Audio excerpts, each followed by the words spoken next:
kasih Menteri Pengurusi. Saya nak balik kepada pendaftaran pemilih oleh PPS. Selama yang kita buat seperti peluang yang diberikan oleh SPR, PPS telah pun menolong SPR mendaftar ramai pemilih-pemilih dengan kita mengisi borang, kemudian pemilih tanda tangan dan juga kita serahkan kepada pejabat di negeri. Tetapi melalui semalam 1 bulan 11, SPR telah membuat satu pengarahan baru.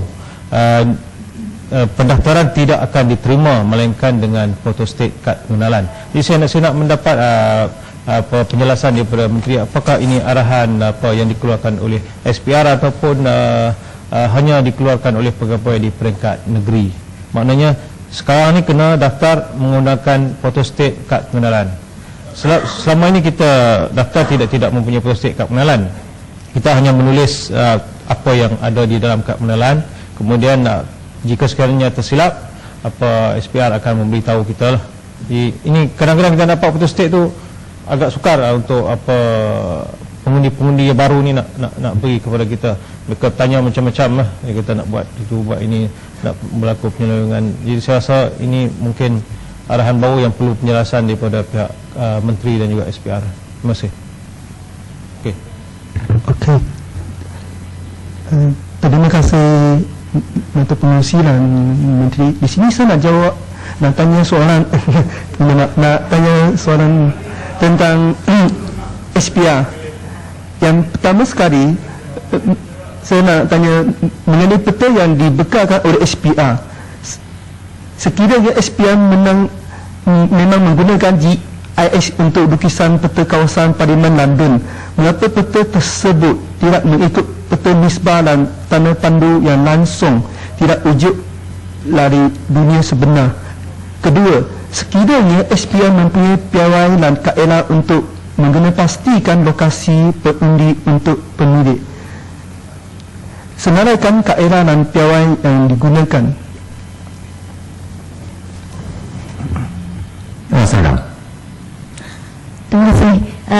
Ringkas saja kerana saya mendapati bahawa kebelakangan ini senarai pengundi yang dibekalkan kepada orang ramai, tak ada alamat lengkap bagi pengundi-pengundi. Saya nak tanya kenapa ini? Kerana saya rasa dulunya kalau kita memberi itu senarai pengundi, kita boleh lihat itu alamat yang lengkap supaya kita boleh cek sama orang itu memang duduk di sana atau tak.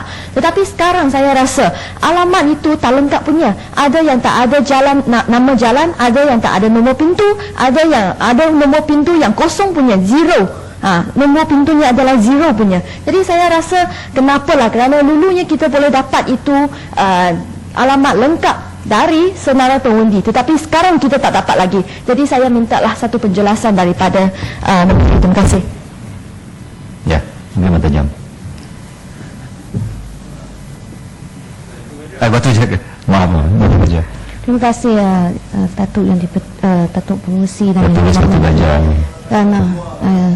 Yang Berhormat Menteri. Saya ingin bangkitkan apa yang dinyatakan oleh Yang Berhormat Pendang tadi. SPR sebenarnya nak mendaftar pengundi baru, menjalankan tanggungjawabnya, atau nak menyulitkan pendaftaran pemilih baru ini. Sebab apabila kita bangkitkan pendaftaran lebih mudah, sebagai contohnya online pendaftaran, automatik pendaftaran, ini semua ditolak. Dan sekarang boleh, Yang Berhormat Menteri tadi kata ada apa-apa cadangan, kita sampaikan kepada Parliamentary Select Committee. Tapi pada masa yang sama, untuk menyulitkan, menyekatkan pendaftaran baru boleh dilaksanakan, seperti mewajibkan melampirkan kad pengenalan salinan tersebut kepada pendaftaran baru borang tersebut. Jadi saya apa rasionalnya nak melampirkan salinan kad pengenalan tersebut? Sebab borang-borang yang telah kita isi, kita serah kepada SPR. SPR akan membuat pandangan maklumat dengan Jabatan Pendaftaran sebelum memasukkan maklumat itu dalam Suruhanjaya Pilihan daftar pemilih tersebut. Jadi apa rasionalnya? Ini lebih menyulitkan. Dan mengapa tak boleh adakan saya pernah panggilkan pendaftaran pemilih otomatik, Yang Berhormat telah tolak. Bagaimana pula dengan online pendaftaran? Kalau mereka telah buat pendaftaran online, Masih sama, SPR boleh pentingkan maklumat dengan maklumat dalam JPN sebelum meluluskan pendaftaran itu. Jadi apakah ini tidak boleh dilakukan? Saya harap Yang Berhormat Menteri jangan jawab minta saya pergi Parliamentary Select Committee untuk bangkitkan hal ini. Saya harap jangan jawab macam itu. Sebab saya rasa fungsi SPR untuk memperbaiki sistem ini masih berjalan. Sebab dia boleh menyekat, menyulitkan dengan mengkehendaki IC dilampirkan. Mengapa cadangan yang untuk memudahkan ini nanti menteri minta saya pergi Parliamentary Select Committee. Dan kita tak tahu bila pilihan raya akan diadakan. Kalau laporan Parliamentary Select Committee tak sempat dikemukakan, pilihan raya dipanggil, ini semua cadangan-cadangan tidak dapat dilaksanakan. Saya mohon penjelasan. Masa Pengerusi, dua soalan mengenai SPR. Satu mengenai pecah belah sempadan. Bilakah ia akan di-table di dalam Parlimen? Adakah satu studi telah dibuat berapa kerusi yang akan akan diadakan pada sesi yang akan datang? Itu satu soalan. Nombor dua adalah mengenai SPR sendiri, iaitu Yang Berhormat telah mengatakan bahawa ada kriteria-kriteria yang tertentu yang menjadi guideline kepada SPR. Satu di antaranya basic tenet yang patut yang perlu diguna pakai oleh SPR adalah one man one vote. Tapi di negara ini macam ni tidak. Sebenarnya kita ada rule weightage dan adakah ia bukankah ia tidak sesuai pada masa sekarang? Adakah kerajaan sedar bahawa kita patut ada satu sistem di mana one man one vote should be the order of the day? Menteri boleh tanya lagi soalan yang bersama dengan berlaku di Islam ni. Tuan Musi, Ipoh Barat ni, pertama ni berkenaan dengan one man one vote ni, kita punya sistem pilihan raya kita Westminster. Jadi belum lagi ada apa-apa cadangan untuk menukarkan caranya kepada proportionate representation ke seperti yang berlaku di setengah-setengah negara. Jadi sebab itu apapun pilihan raya akan terus diadakan mengikut secara Westminster lah. Jadi belum ada lagi, ya. Keduanya berkenaan dengan persempadanan ini. Yang Berhormat, sebenarnya pada tahun 1964 ada sesuatu undang yang tertentu mengenai from one constituency to another.